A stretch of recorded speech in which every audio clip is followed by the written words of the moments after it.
Welcome back, everyone, to ShantaeJTaylor.com, helping you to reach your full mental potential using the knowledge and language of your own brain to maximize your mental potential.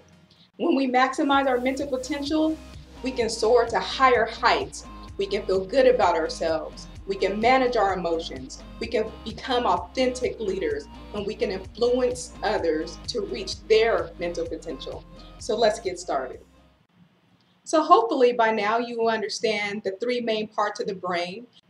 You have the instinctive brain, your emotional brain, and your higher order intellectual thinking brain. We want to make sure that we are routing our emotional brain and the emotions coming from there into our conscious, intelligent brain so we can make logical decisions so that we're not operating on instinct or just on our emotions. Those processes are fine if they're under control. We want to be under as much logical, intellectual control as possible. So for today's lesson, we're going to learn why we are so freaking mentally exhausted after we plan to do something. Forget about doing the thing that we plan.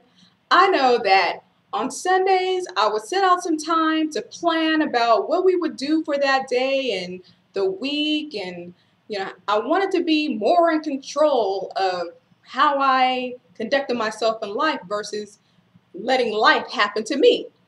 But I always found that breaking down what I wanted to do, planning the week, my meetings, my phone calls, my children's activities, my social life, by the time I got through planning all that, I had nothing left to give for the rest of the day.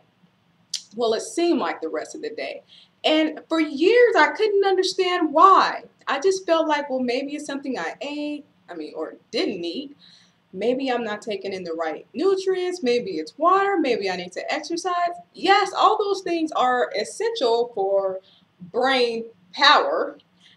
But once I really started applying neuroscience to my everyday life, I found out that the part of our brain, our intellectual brain, called the prefrontal cortex, eats up so much mental energy.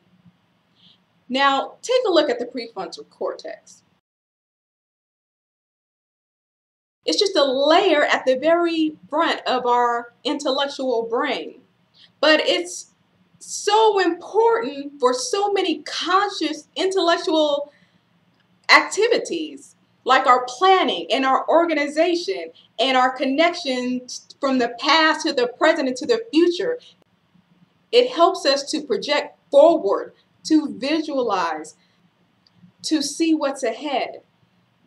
And it's eating up our energy in the form of oxygen and glucose. Glucose is sugars that keep our head running, and our brain soaks up a lot of it because there's a lot of action going on up there. And when you intentionally use your prefrontal cortex, you are just burning up the glucose for energy. It's just using energy more and more. So after I found this out, I said, oh, that's why I'm mentally exhausted after I plan my day or my week.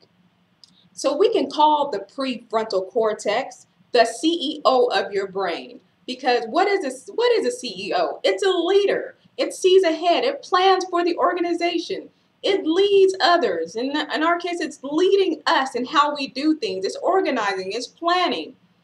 And we depend on this part of the process. So we need to know how to optimize it, right? So now I'm going to give you steps on how to plan, when to plan, and how to take the next step to implement the plan. So the best time to plan, since we know that it takes a lot of energy, is when our minds are the freshest. So first thing in the morning, you should plan your day and your week. Hopefully you've eaten, so you have protein and some sugar short sources like apple juice, so that your CEO can convert that glucose into energy. You need it because you're planning. The CEO is energy hungry. It's an energy hungry beast. So we have to understand this. The next thing you need to know is what to plan. We need to be planning according to our true values and principles. That we are planning with our passions. That we are planning with our children in mind, with our colleagues in mind. We have to make sure that we're planning from the best of us. That is truly going to develop us and direct us to our true potential. When you plan according to your true principles and values and roles in life, your CEO will not have to use extra energy to go against your true principles and values. For example, if you agree to work on a project with someone, a friend, a colleague, and you're not passionate about it or interested enough to put in the energy and time, you're really not being authentic about helping the person with their project.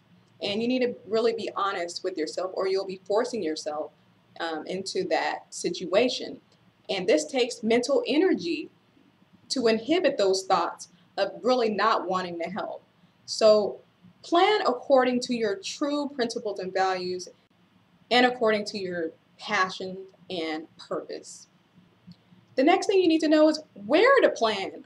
You need to plan where you have minimal distractions.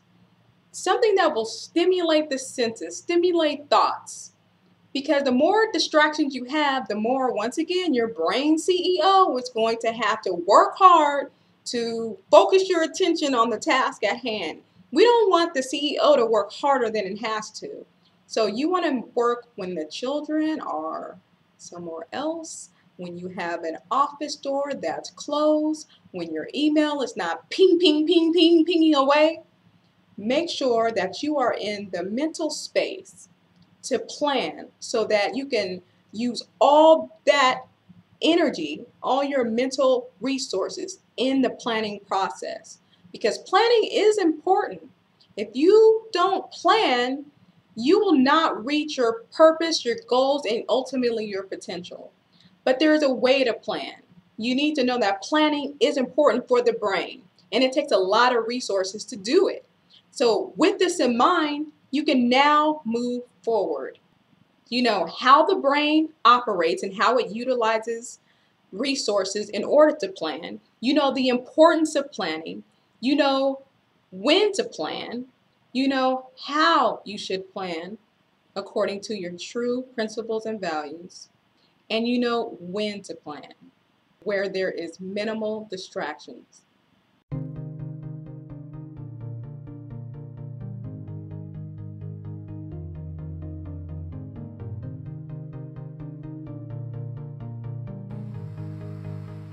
I hope these mental tips and strategies on planning your life to reach your potential serves you well. We are continuing to tap into your potential because it's your time to do this. It's time for you to change your brain so you can change your direction to reach your potential. And in doing so, you can change the world because it takes each of us to change ourselves before we can influence others. We can do this. We have to do it together. This is my gift to you, is to share these tips and strategies for you to maximize your potential. As always, I look forward to reading your comments and seeing your growth, hearing about your growth. And I invite you to enter your comments below. Share with me. Share with me what's been going on in your mind, your thoughts, your life, how it's affecting your behaviors and how people are responding to you. This is major. These are important changes in your life. And it's time for that. Don't you think? Have a wonderful week. Remember to use these strategies and tips and enjoy the new mental cheat sheet that you get along with this email. It's a simplified version of all the mental tips and strategies that I have already shared and that I will share in the future. So you can tack it on your office wall or your bathroom mirror to keep these in the forefront of your mind so that you can learn to make these strategies habit so that you can reach your full mental potential. If you received this because somebody shared it with you and you haven't signed up yet to receive these free mental tips and strategies, you got to go to my website, www.shantayjtaylor.com. Sign up and you can get these free tips and strategies directly to your inbox and receive this free mental cheat sheet of these hot mental strategies and tips to help you to reach your full potential. Until next Monday, I'll see you on the other side.